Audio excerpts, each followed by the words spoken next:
नमस्कार, मैं हूं आपके साथ आशा सरमाल। आप देख रहे हैं खास मुलाकात और खास मुलाकात में आज हम बात करेंगे उड़ीसा के अंदर जिस तरह से आपने देखा कि ट्रिपल ट्रेन एक्सीडेंट हुआ और भारी मात्रा में लोगों की वहां पर मौत भी हुई। सांत्वना भी जताई गई, सरकार की तरफ से कई कदम उठाए गए, लेकिन आखिर ये जानना बहुत जरूरी है कि किन कारणों की वजह से इस तरह से रेल हादसे जो है वो पेश आते हैं। थोड़ी सी डिटेल आपको अगर बताना चाहें, उसके बाद मैं आपसे गेस्ट को भी रूबरू करवाना चाहूंगी। लेकिन समझिए कि 4 बड़े रेल हादसे जो है वो देश के अंदर होते हैं और कब होते हैं और किस तरह से हुए वो जरा समझ लीजिए। 20 अगस्त 1995 को फिरोजाबाद के पास यहाँ पुरुषोत्तम एक्सप्रेस वे खड़ी थी, कालिंदी एक्सप्रेस के वे के साथ टकरा जाती है, 400 लोगों की मौत हो जाती है।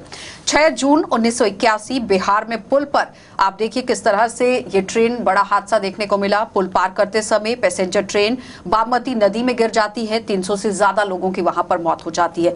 2 अगस्त 1999 में ब्रह्मपुत्र मेल उत्तर रेलवे के कटिहार डिवीजन के ही गैसल स्टेशन पर खड़ी अवध असम एक्सप्रेस से यहां पर टकरा जाती है, 285 लोग वहां पर मारे जाते हैं। 26 नवंबर 1998 जम्मू तवी सियालदह एक्सप्रेस वे जो है वो देखा गया था। एक्सप्रेस पंजाब में ही गोल्डन टेम्पल मेल से पटरी पर आप देखिए वो किस तरह से उतर जाती है और उतरने की वजह से 3 डिब्बों से वो टकरा गई और 212 लोगों की वहां पर भी मौत हो गई। अब बात आ जाती है कि किस तरह से उड़ीसा के अंदर भी हादसा पेश आया। 278 लोगों के से लेकर 210 की बात यहाँ कही गई थी, लेकिन 278 से 106 को यहाँ बरामद किया गया था, लेकिन उनकी पहचान फिलहाल नहीं हो पाई है। समझिए कि 278 में से 101 की शवों की अभी तक पहचान नहीं हो पाई है और इतना बड़ा हादसा जो पेश आया है, हर व्यक्ति इस पर बात कर रहा है। तो इसी पर चर्चा करने के लिए हमारे साथ आप देखिए फॉर्मर डीआईजी हैं रेलवे से A.K. अत्री जी, बहुत बहुत स्वागत सर जुड़ने के लिए। और सबसे पहले आपने देखा कि मैंने डिटेल पर ही बात की है कि किस तरह से रेल हादसे जो है वो अलग अलग समय में देखने को मिले हैं। पहले तो इस रेल हादसे को किस तरह से देखते हैं? पहले तो मैं ये समझता हूँ कि ये जो रेलवे हादसा हुआ है, it's very unfortunate, very tragic, और मैं अपनी कंडोलेंस जो है ब्रीड फैमिलीज़ की को एक्सप्रेस करता हूँ। इस तरह का हादसा होना नहीं चाहिए, और अगर हुआ है तो कहा जाता है कि सब ये ह्यूमन एरर है। कुछ लोग कहते हैं कि सब इसमें जो इंटरलॉकिंग सिस्टम था वो शायद उससे फंक्शन नहीं किया है। तो इट्स वेरी अनफॉर्चुनेट। और मैं देख रहा था कि इस हादसे के बाद वो जो लोगों की डेड बॉडीज़ को जिस तरह से उठा के फेंका जा रहा था, और जैसे एक जगह शायद इकट्ठा करना चाहते होंगे ट्रांसपोर्टेशन के लिए, तो वो दैट वाज वेरी अनफॉर्चुनेट। और उनके जो रिलेटिव्स जो इमीडिएटली वहाँ पहुँच पाए, दे वर क्राइंग लाइक एनीथिंग, और काफ़ी सारा देश ही सदमे में था। और मुझे लगता है ये हादसा जो है ये 20-25-30 साल से पहली बार ये इस तरह इतना बड़ा हादसा हुआ है। कारण क्या कुछ रहा है? कारण इस पे ऐसा है पैम कि अगर हम CAG की रिपोर्ट आई थी डिरेलमेंट के ऊपर 2022 में, उसमें उन्होंने जो है इसमें मल्टीपल शॉर्टकमिंग इसको पॉइंट आउट किया था। एक तो उन्होंने ये कहा था कि साहब इसमें जो है ये आपका ट्रैक जो रिव्यू होता है और जो होना चाहिए, जिसके लिए एक रेगुलेटरी बोर्ड था, इनका सेफ्टी ऑपरेशन बोर्ड था, उसको शायद उन्होंने डिज़ोल्व कर दिया, जो कि नहीं होना चाहिए था, नंबर 1। और नंबर 2 जो है कि जो इसको बजट जितना चाहिए इनको ट्रैक रिव्यूज़ के लिए, वो बजट भी नहीं दिया जा रहा है।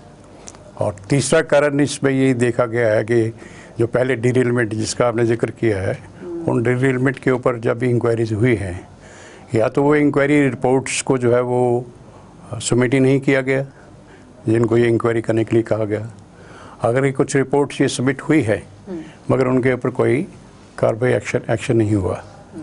और दूसरा ये समझता हूँ कि ये जो है ये इस तरह का ये जो हादसा है, अगर इन शॉर्टकमिंग्स को, जो कि CAG एक बहुत बड़ी बॉडी है, ऑडिटिंग बॉडी है, अगर उसने इस तरह की शॉर्टकमिंग्स पॉइंट आउट की थी, वो बहुत पुराना भी नहीं है, 2022 की बात है, उस पर अगर ये एक्शन अमल किया होता गवर्नमेंट ने या उसका कॉग्निजेंस लिया होता, तो शायद काफ़ी हद तक जो है ये इस तरह के हादसे को, इस तरह के हादसे या इस हादसे को भी रोका जा सकता था। लेकिन सवाल कई तरह के उठे जिसमें मैंने आपको पहले भी डिटेल सुनाई कि 278 में से 101 शवों की अभी तक पहचान नहीं हो पाई है। 1100 में से 900 ऐसे लोग हैं जिनकी इलाज के बाद छुट्टी हो गई है। 200 लोगों का अभी भी इलाज चल रहा है। बीएमसी की ओर से जो हेल्पलाइन नंबर जारी किया गया, वहां पर 200 से ज्यादा कॉल्स अभी तक आ चुकी हैं। लेकिन सवाल ये है कि जो जांच यहाँ करने की बात कही गई है, क्या लगता है प्रॉपर तरीके से एक कमेटी का गठन होना चाहिए जो स्ट्रिक्टली जांच करे कि आखिर कहाँ पर लूप होल्स रह गए थे? देखिए, इस पे जांच तो एक मैंडेटरी होता है। ऐसे जब इस तरह का कोई इंसिडेंट वारदात होती है तो जांच होती है, लेकिन इसमें जांच का जो है वो होनी चाहिए। मैं नहीं कहता नहीं होनी चाहिए। ये जो मैंने चीज़ें बताई, शॉर्ट कमिंग्स बताई मैंने, वो भी सीएजी की रिपोर्ट के ऊपर जो लेटेस्ट है 2022 की है। और उन्होंने एक और चीज़ इसमें पॉइंट आउट की थी कि साहब इसमें जो सेफ्टी ऑपरेशन का जो स्टाफ है वो इनएडिक्वेट है, बहुत कम है। और अभी लेटेस्ट एक 2023 में एक रिपोर्ट आई है जिसमें ये माना गया है, parliament on the floor of the parliament ये कहा गया है कि साहब उसमें कोई 3,21,000 के करीब जो है वैकेंसीज है रेलवे में। तो जब आपके पास जो है सेफ्टी ऑपरेशन स्टाफ ही नहीं है, आप लोग जो है उसमें वो जितना फंडिंग चाहिए उनको वो आप नहीं दे पा रहे हो। पार्लियामेंट के फ्लोर में ये कहा गया कि साहब इसको जो कवच नाम का उन्होंने यूज़ किया था, कवच सिस्टम इन प्लेस करना चाहते हैं, उसके लिए जो है 1,28,000 किलोमीटर वाला रेलवे ट्रैक है, उसमें 2,000 किलोमीटर के 250 किलोमीटर उन्होंने टारगेट रखा था। ये वो भी कंप्लीट नहीं कर पाए, वो भी 1,400 किलोमीटर टोटली कंप्लीट कर पाए। एक और बड़ी बात देखने को मिली इसी हादसे के दौरान, जिसमें बताया गया कि रेलवे पिंक बुक के मुताबिक अगर हम बात करें तो सुरक्षा के लिए कवच जिस तरह आप बात कर रहे हैं उसमें थोड़ी सी डिटेल में आपको पढ़ के बता देती हूँ। 468.9 करोड़ रुपए मंजूर किए गए थे। मार्च 2022 में एक भी पैसा खर्च नहीं हुआ है। ये सवाल उठ रहे हैं। इसी जोन के अन्य सेक्टर में रेलवे नेटवर्क पर एंटी ट्रेन कॉलिजन सिस्टम के लिए 312 करोड़ रुपए मंजूर किए गए थे। उसमें से भी 2022 में कोई भी पैसा खर्च नहीं हुआ है, ना ही 2022-23 के लिए आगे उसे बढ़ाया गया। मतलब एज इट इज जो फंड्स दिए गए थे वो वैसे के वैसे खर्च नहीं हुए हैं और बढ़ाया भी नहीं गया। क्या कारण रहा? तो नहीं, कारण इस पे कुछ नहीं है। कारण ये है कि अगर पैसा था आपके पास, और नॉर्मली वी अंडरस्टैंड कि साहब railway minister is responsible to ensure it कि साहब ये जो बजट मिला है इसको आप इसको खर्च करें जिस काम के लिए आपको दिया गया है। तो अगर ये खर्च नहीं हुआ है तो it's another matter of an inquiry. जब बजट हुआ, आपको फंड्स दिए गए, आपने क्यों खर्च नहीं किए, किस लेवल पे ये लैप्स हुआ है, क्या आपने फर्दर जो है इसका जो है बजट अलॉटमेंट्स नहीं की, कंसर्न नॉर्थ साउथ ईस्ट जो भी 4 जोन है आपकी, या उनके मीडियम से खर्च करना था, या इसका जो सेफ्टी ऑपरेशन बोर्ड है, सेफ्टी ऑपरेशन बिजनेस बोर्ड है, उसके थ्रू स्पेंड करने थे। खर्च नहीं हुए थे, क्यों हुए? तो बिगेस्ट लैप्स है।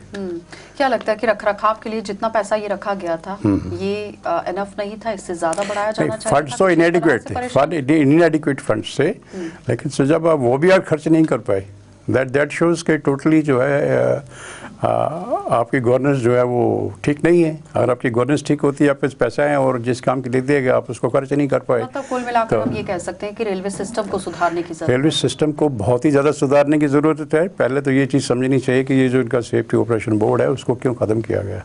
उसका यही पर्पज़ था, देखना था कि ट्रैक का स्टेटस क्या है, पोजीशन क्या क्या, उसको रिव्यू करना था। उसके लिए बजट आती थी, फंड्स आते थे। तो अगर बोर्ड ख़त्म कर दिया, दैट मीन्स कि जो एक फंड्स बजट जो आना था इस एस्पेक्ट, इस काम के लिए, वो नहीं आ रहा होगा। अगर आ रहा होगा तो उसको कैसे रेगुलेट करना, कैसे कौन करेगा रेगुलेट, कौन ट्रैक रिव्यू करेगा, शायद वो सिस्टम इन प्लेस पे नहीं होगा। वो भी एक कारण हो सकता है। से लेकर लॉकिंग सिस्टम तक की जांच करने की जरूरत है। इस तरह से सवाल उठ रहे हैं। इस तरह सवाल तो ये उठ रहे हैं कि एक तो कवच सिस्टम आपका जो जिसका बड़ी वेरी रिसेंटली जो है हमारे प्राइम मिनिस्टर साहब ने भी जो है उस पर बात की, कहा साहब ये बड़ा अच्छा सिस्टम है, जन पुलिस हो जाएगा। जब भी कभी किस तरह का हादसा होने वाला होगा तो अगर अपोजिट डायरेक्शन से तो ट्रेनें आ रही हैं तो उनमें ऐसा सिस्टम लगा होगा ट्रैक्स के ऊपर, उस इंजन में ऊपर के ट्रेन रुक जाएंगी, ऑटोमेटिकली रुक जाएंगी। जब उस कंटेक्स्ट में इस इंसिडेंट को हम देखते हैं कि अगर वो सिस्टम कहीं 1400 किलोमीटर ही इन प्लेस है, शायद 1,28,000 किलोमीटर वो है, तो अभी आपने किया ही कुछ नहीं है। 14,000 किलोमीटर इन अगेंस्ट 1,28,000 जो ट्रैक की हमारी लेंथ है, उसके तो काम में कुछ भी नहीं हुआ। फिर हम यही क्लेम करेंगे साहब ये हो जाएगा, वो हो जाएगा, और अनफॉर्चुनेटली ये 3 ट्रेन का ये जो एक्सीडेंट हो जाता है। ज़्यादा करने की जरूरत है रेलवे को, बहुत ज़्यादा। रेलवे में पहले जो बोर्ड बना हुआ है, जो सेफ्टी ऑपरेशन बोर्ड है, आप इमीडिएटली उसको बनवाइए नंबर 1, ताकि वो अपना काम करे। और उसको जितना भी रिक्वायर्ड फंड्स हैं, बजट है जो चाहिए उसको दे दीजिए, ताकि वो जो है बोर्ड अपना काम कर सके। और बाकी उससे ज़्यादा जो बहुत इम्पोर्टेंट है वो ये है कि ये जो वैकेंसीज हैं रेलवे में आपके, जो बता रहे हैं 3,21,000 वैकेंसीज हैं, आप उनको क्यों नहीं फिलअप करते? हमारे देश में इतनी अनएम्प्लॉयमेंट है, इतनी बेकारी है, बड़े लोग पढ़े लिखे हैं और वो जॉब चाहते हैं। और आपने कहा भी था कि मैं 2014 के बाद प्राइम मिनिस्टर ने कहा था मैं 2 करोड़ नौकरियां दूंगा।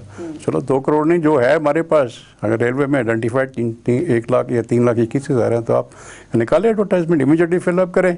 उससे भी रेलवे की वर्किंग में बेटरमेंट आएगी, इम्प्रूवमेंट होगी। और जिस तरह से ये कहा गया है कि स्टेशन मास्टर और कंट्रोल रूम सेंटर में लगे हुए सभी उपकरणों का रिव्यू किया जाए, क्या लगता है कि वो कितना ज़रूरी है रिव्यू इस वक्त करना? क्योंकि रिले रूम की अगर हम बात करें तो वहाँ पर जो काम हो रहा है हर किसी को एंट्री नहीं दी जानी चाहिए। Very right. क्या लगता है कि आपने भी एज अ डीआईजी काम किया है, क्या वहाँ पर बिना एंट्री के भी आप किसी को भी जाने दे सकते हैं? और अगर रिले रूम के अंदर वो जाता है तो कितना घातक साबित हो सकता है? हाँ, वो जो इस तरह की चीज़ें हैं वो नॉर्मली तो वो रिस्ट्रिक्टेड एरियाज होते हैं, उसमें सिर्फ रेलवे का स्टाफ ही है या जो स्टाफ ऑन ड्यूटी है तो ठीक है, वही लोग रह सकते हैं। इवन रेलवे के अपने आदमी भी लोग नहीं जाने चाहिए अगर वो किसी इंटरेस्ट के जाते हैं, सब किसी को पास करवाना है, किसी का टिकट करवाना है, किसी का रिजर्वेशन करवाना है। तो उस एंगल से तो मुझे नहीं लगता कि जो भी कंट्रोल रूम तो सब देख रहा है क्या हो रहा है, उसमें तो किसी को भी वो रिस्ट्रिक्टेड एरिया है उसको तो जाने नहीं देना चाहिए बिल्कुल ही। ठीक। अब बीजेपी ने टीएमसी की साजिश से बता दिया है, क्या लगता है ऐसे हादसों को लेकर राजनीति करना जरूरी है? भारतीय जनता पार्टी ने किसकी साजिश बता दी है? TMC, Trinamool Congress, TMC.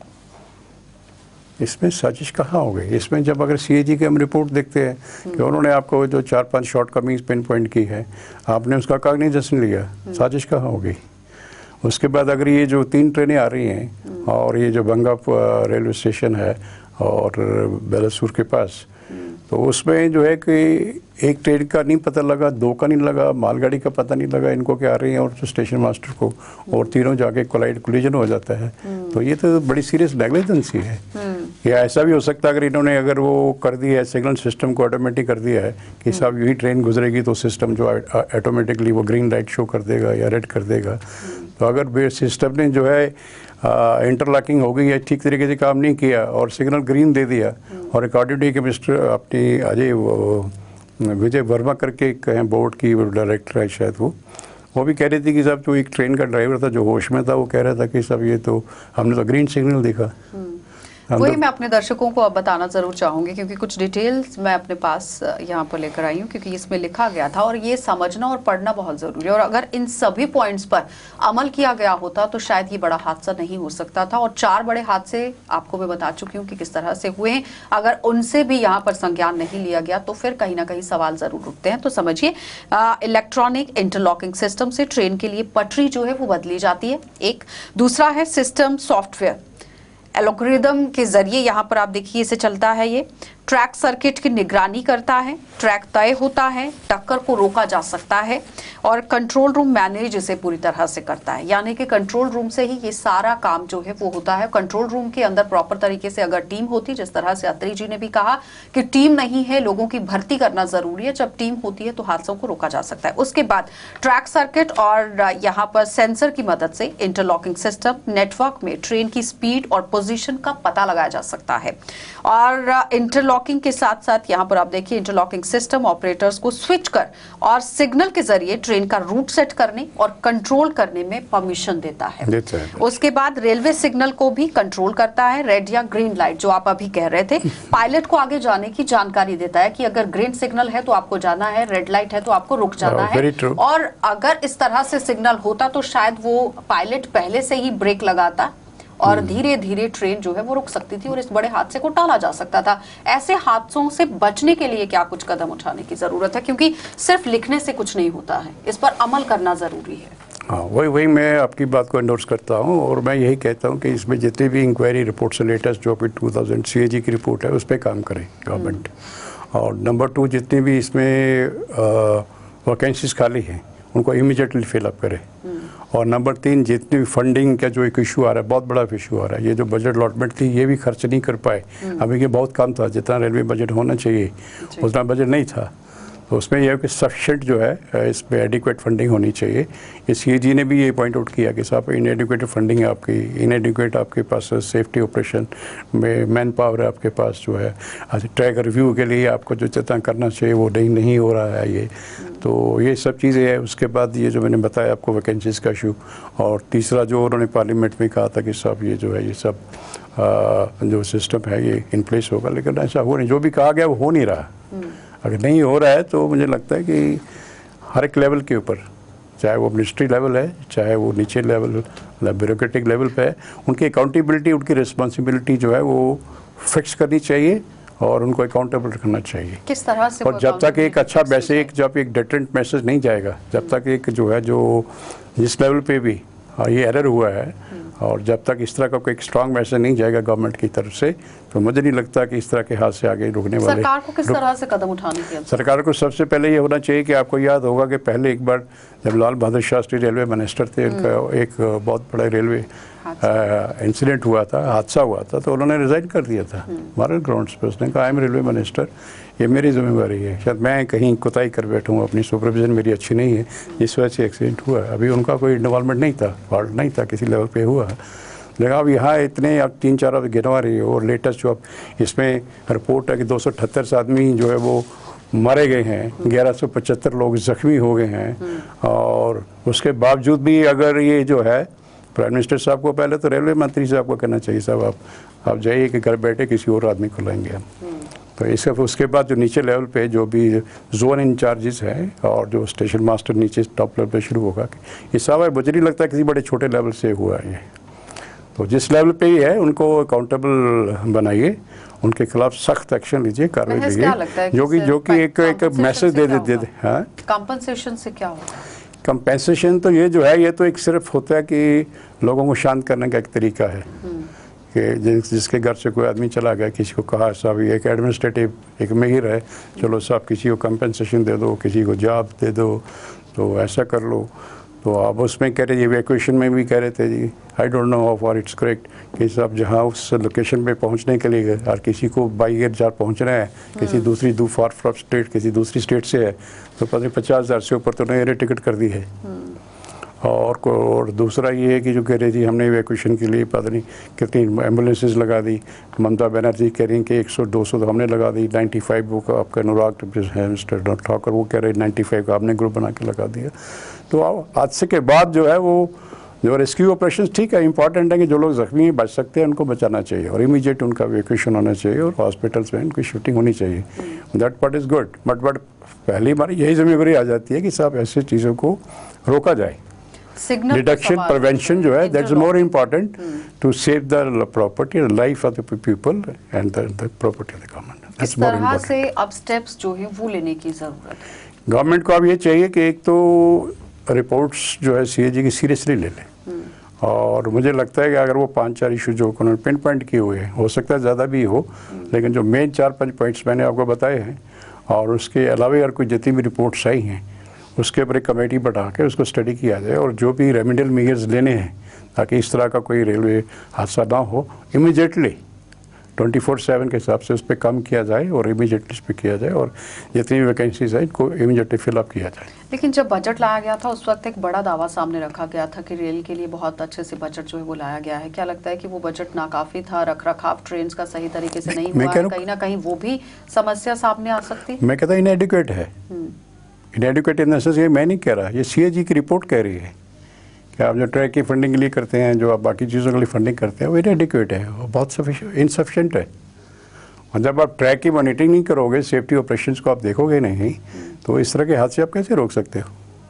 मतलब ओवरऑल हम ये देख सकते हैं कि कहीं ना कहीं ये भ्रष्टाचार के साथ जुड़ता जा रहा है। हाँ, इसमें भ्रष्टाचार होगा, कह सकते हैं लफ्ज़ बैड गवर्नेंस कह सकते हैं हम इसको, बैड गवर्नेंस हो सकती है, करप्शन भी हो सकती है कि बजट मिला, खर्च क्यों नहीं किया, कहाँ गया वो, और फिर उसके खिलाफ एक्शन ही होगा, तो उससे गलत मैसेज आएगा ऐसे लोगों को कि साहब इतना बड़ा हादसा हो गया, 278 आदमी मर गए, 1175 लोग जख्मी हो गए, तो हमने मैनेज कर लिया, मैनिपुलेट कर लिया, पैसे से कर लिया, कैसे कर लिया, इन्फ्लुएंस कर लिया, पॉलिटिकल बिजनेस इन्फ्लुएंस से कर लिया, दूसरे तरीके से इन्फ्लुएंस करके हम सेफ है, हमारा कोई कुछ बिगाड़ नहीं सकता। तो ये है कि मैसेज गलत जाएगा और फिर कहेंगे कि इस तरह के हादसे को आगे भी इन फ्यूचर रोका जाएगा। रुक जाएंगे? नहीं रुकेंगे, नहीं रुकेंगे। किसी ना किसी को आपको फिक्स करनी पड़ेगी, फिक्स करना पड़ेगा लोगों को किस किस लेवल पे क्या हुआ है। अगर आपकी इंटेंशन है तो करना पड़ेगा, अदरवाइज़ हमारे देश में तो ऐसे लग रहा है कि जैसे कि वो किसी मरने आदमी का मरना का जैसे कोई मैटर ही नहीं करता है। जितने भी ये इतना बड़ा ही हादसा हो गया है, उसके पहले अगर आप देखें जम्मू कश्मीर का देख ले, पुलवामा हो गया, आपका पुलवामा हो गया, आपका पुंछ में इंसिडेंट हो गया। अरे क्या हो रहा है इस देश में? कहाँ है वो गवर्नेंस? कहाँ है ब्यूरोक्रेसी? क्या कर रही है? क्या ब्यूरोक्रेसी अकाउंटेबल नहीं है? उसको कोई नहीं पूछ रहा है कि भाई ये अभी किसी एक जॉब आपको साइन किया है तो व्हाट आर यू डूइंग? बड़ा हादसा पेश आता है तो हर किसी की प्रतिक्रिया सामने आती है, संवेदना जब व्यक्त की जाती है, निंदा की जाती है, सांत्वना जताई जाती है। क्या लगता है महज सिर्फ इतना काम करना? नहीं, वो काफ़ी नहीं है, वो काफ़ी नहीं है। जिस फैमिली का, जिस घर का आदमी चला जाता है, हो सकता है वो ब्रेड अर्नर ही हो, चला जाता है, तो उस फैमिली पे क्या गुजरेगी, उसको सारी आने वाली ज़िंदगी दिखती है। तो उसको जो आने वाला टाइम है उसको कैसे गुजारेंगे, क्या करेंगे? और नॉर्मली देखा गया है कि कुछ देर के बाद जो है सब सिस्टम भी भूल जाता है। कोई ऐसा सिस्टम इन प्लेस नहीं देखता है, बॉदर नहीं करता कि सब जिसका जो आदमी मर गया क्या कंपेंसेशन काफ़ी है, उसको फैमिली के साथ क्या हो रहा है, उसको कैसे उसको जो है लुक आफ्टर करना है, कैसे उसको ऐसे करना है कि उसको वो जो ये जो हादसा हो गया है, ये जो घाटा फैमिली में हो गया है। लेकिन रेलवे मंत्री ने तो कहा कि बहुत जल्द ही यहाँ पर जांच की जाएगी और वो तो ये भी दावा कर रहे हैं कि इस हादसे के पीछे का कारण पता चल चुका है और इस पर कार्रवाई भी होगी। नहीं, कारण नहीं है कि हादसे की इंक्वायरी क्या करनी है आपने। पहले तो आप भी जवाब दे दें, रेल मंत्री साहब जवाब दे दें कि आपने CAG की रिपोर्ट के ऊपर कागजात क्यों नहीं लिया, एक्शन क्यों नहीं किया आपने अगर 3,21,000 वैकेंसी रेलवे में खाली हैं, आपने क्यों नहीं भरी? पहले इंक्वायरी तो आपसे शुरू होनी चाहिए। आप नीचे क्या इंक्वायरी पे फिक्सअप करेंगे? नीचे स्टाफ क्या करेगा? अगर एक आदमी को आप 10 काम दे दोगे करने के लिए तो that is humanly not possible कि एक आदमी जो है 10 जगह काम करेगा। हर जगह आपने डॉग सिस्टम चला दिया। आप वैकेंसीज क्यों नहीं भर पाए अभी तक? 3,21,000 वैकेंसी पॉइंट क्यों नहीं भरी आपने? पहले रेल मंत्री जवाब दे इस चीज़ का। इंक्वायरी तो रेल मंत्री से शुरू होनी चाहिए, बाकी नीचे स्टाफ थोड़ी है। स्टेशन मास्टर को टेक्नोलॉजीज को लेकर बात की जाती है कि अभी मॉडर्नाइजेशन को लेकर काम हो रहा है, रेलवे में भी मॉडर्नाइजेशन को लाया गया है। तो अगर मॉडर्नाइजेशन को लाया गया है तो वो सिस्टम क्यों नहीं काम किया? फिर ये 3 ट्रेनों का हादसा कैसे हो गया? कहाँ है इनकी मॉडर्नाइजेशन? कहाँ है वो सिस्टम? क्यों नहीं काम किया? या तो वो सिस्टम जो है वो सब स्टैंडर्ड है, वो क्वालिटी नहीं है उसमें, या उसको प्रॉपर हैंडलिंग नहीं हो रही उसकी। तो अगर ये सारी चीज़ें हैं, ये क्या है? ये तो इंक्वायरी के सामने दिख रही हैं सब चीज़ें। आप सिंपली आप कहेंगे सब स्टेशन मास्टर को आप हैंग कर देंगे या किसी और एक लेवल पे हैंग कर देंगे और सिस्टम ख़त्म हो गया। जो आपने 2,75,000 आदमी भरे हैं, वो कहानी थी, वो हल हो जाएगी। तो वो दैट्स नॉट सफिशेंट। मंत्री ये है कि पहले वो दे दे। प्रधानमंत्री कवच का सिस्टम था, कहाँ वो कवच सिस्टम? एक्सीडेंट का सिस्टम ने क्यों काम नहीं किया कि खुद रुक जाएगी ट्रेन, ऑटोमेटिकली रुक जाएगी? क्यों नहीं रुकी ट्रेन? अगर नहीं था सिस्टम, कह देते कि साहब अभी इस पर काम कर रहे हैं, इसमें अगर हमारी इतनी लंबी ट्रैक है 1,28,000 है, उसमें हमने सिर्फ 14,000 ही जो है किलोमीटर ही कवर की है अभी कवच के एंगल्स के साथ। तो फिर आपको उतना ही कही ना। तो एनीवे वो पॉलिटिकल मैं उसमें नहीं जाना चाहता, बट इतना इशू ये है कि जहाँ ह्यूमन लाइफ का सवाल है उसमें यही कि गवर्नमेंट को जो भी डिपार्टमेंट्स है उसको बड़ा सीरियसली अपने काम को लेना चाहिए। हमने इवन गवर्नमेंट सर्विस ब्यूरोक्रेसी में हम देखते हैं हर कहीं लैब, कहीं छोटी सी लाइन ऑर्डर प्रॉब्लम होती है, हैंडल नहीं होती है SP से या SHO से, किसी अफसर से या तहसीलदार से या DC से। कई जगह देखा होगा आपने तो DC SP दोनों ट्रांसफर कर देते हैं, इमीडिएटली शिफ्ट हो जाता है। शायद कई के खिलाफ इंक्वायरी भी ऑर्डर हो जाती है। ये इतना बड़ा हादसा हो गया और किसी के खिलाफ कोई एक्शन नहीं है, तो ऐसा तो नहीं चलेगा देश। चलिए, बहुत बहुत धन्यवाद सर जुड़ने के लिए। तो Thank you फिलहाल very आपने much. देखा कि रिटायर्ड DIG हैं रेलवे से AK अवधरी जी, जो बता रहे थे कि किस तरह से हादसे को रोका जा सकता है। न्यू टेक्नोलॉजी का अगर इस्तेमाल किया गया है तो फिर वो कवच जो बताया गया था उसने काम क्यों नहीं किया है, ट्रेन क्यों नहीं रुकी। कई तरह के सवालिया निशान सरकार पर भी खड़े हो रहे हैं। और उसके साथ साथ आपको ये बताते चले कि जिस तरह से देश में 4 बड़े हादसे देखने को मिले थे, इस तरह से हादसे ना हो, इन पर रोक लगाने के लिए काम करने की जरूरत है। और सबसे बड़ी जरूरत यहाँ पर यह है कि रेलवे डिपार्टमेंट के अंदर भर्तियां की जाएं ताकि वहां पर पूरा स्टाफ मुकम्मल तरीके से पहुंचाया जाए और वो अपना काम कर सकें। तो कई तरह के सवाल आपने देखा किस तरह से उठे हैं, जिस पर गौर फरमाने की जरूरत है। आप देखते रहिए कार्यक्रम।